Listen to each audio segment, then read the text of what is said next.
Degree fail అయ్యి intermediate fail అయ్యి ఇంట్లో బాధ్యత లేకుండా చిన్న చిన్నగా రిఫ్రాక్ కలుగుతున్న అలాంటి వాళ్ళతో పోతారు. ఇప్పుడు ఆ పేరెంట్స్ ఏం చేయాలి? ఆ అమ్మాయిని తీసుకొచ్చి ఆ పేరెంట్స్ ఏం చేయాలి చెప్పండి?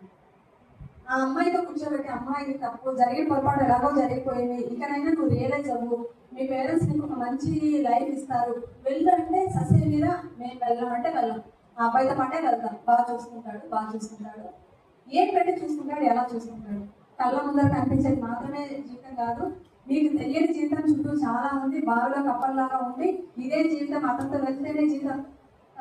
శంభో శివశంభో సినిమా ఎంతమంది చూశారు? నేను చెప్పిన సినిమాలన్నీ మళ్ళీ వెళ్ళి చూడండి, నేను తర్వాత ఎప్పుడైనా మీకు టైం వచ్చినప్పుడు చూడండి. సో సినిమాలో చూపించేది ప్రతి ఒక్కటి కూడా మన రియల్ లైఫ్కి చాలా దగ్గర ఇన్సిడెంట్స్, రియల్ లైఫ్లో జరిగిన ఇన్సిడెంట్స్ని క్యాచ్ చేసుకొని వాళ్ళు దాని కొంచెం మ్యానిపులేషన్స్ చేసి సినిమాలు తీస్తారు.